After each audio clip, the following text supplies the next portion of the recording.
Hey guys, welcome to today's video. Today I'm just talking about what I think might happen at NWA's Back for the Attack pay-per-view. Now, we don't have a match card for this at all yet, and NWA seem to be playing their cards pretty close to their chest on this one, which is probably fair enough. You know, we barely heard from NWA for over a year, apart from the UWN appearances, a couple of like AEW appearances and bits and pieces here and there, but we don't really know what else is going on.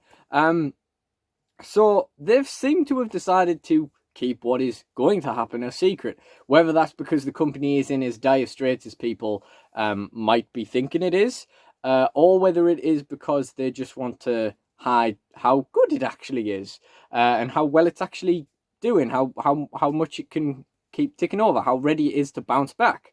For whatever reason it is, they're keeping it pretty secret. So all of the things we really have to go on are the new signees, the people that didn't leave, and a cryptic message from Nick Aldis confirming that he is not only wrestling, but his opponent might be a bit left field. That's how he put it, apparently. So first of all, we'll talk about the new signees, just to get those in there. For those of you who don't know, they have signed Chris Adonis, Tyrus, Jordan Clearwater. I hate the way I say that name. Clearwater.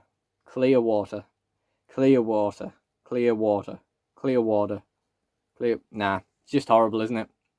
My accent's not good. Jordan CW. Whoever the Slice Boogie is that right? Is that even his name? Slice Boogie? That's right, yeah? Whoever he is.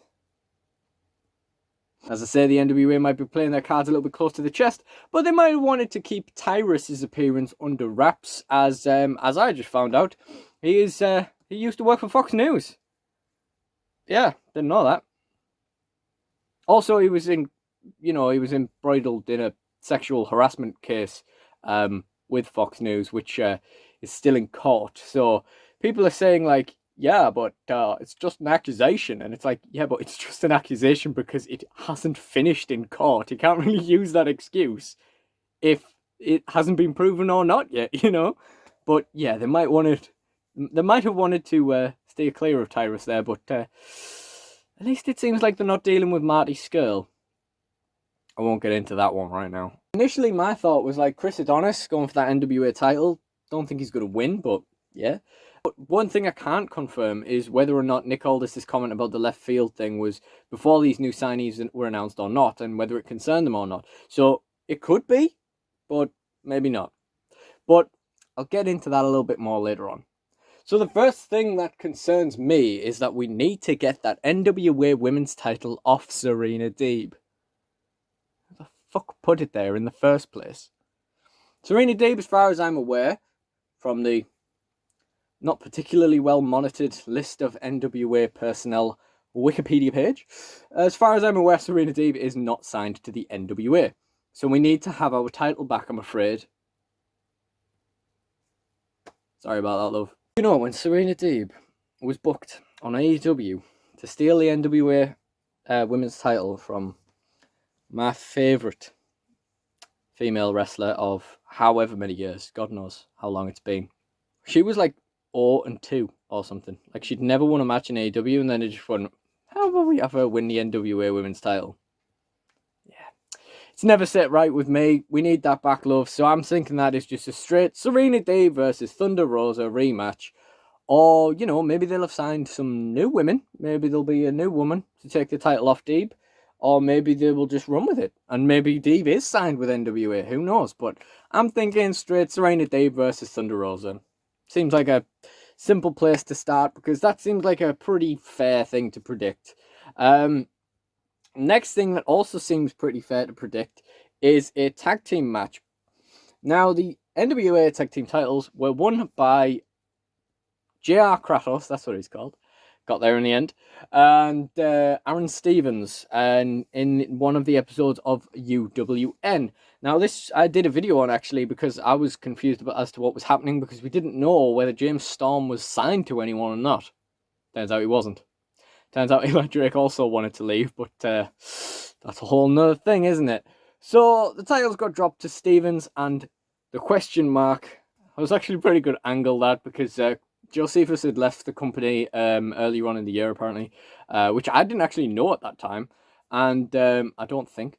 And basically had JR Kratos come out, ambush the other guys, and just went, "You can't prove it's not the question mark."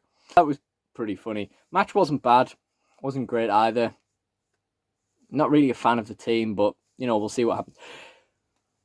Whoa, stop me from rabbiting on, please. Okay, earlier in the week, I think it was this week, on social media, FTR were criticizing Aaron Stevens and JR Kratos as the NWA Tag Team Champions. I cannot speak. So I think it's fair to assume that is going to be a match. We know that this NWA working relationship with other companies is out there. Straight up FTR versus Kratos and Stevens. Now, seems a weird one there because I would think FTR should win that. But if I'm completely honest with you, I mean, we haven't really seen Stevens and Kratos in action again.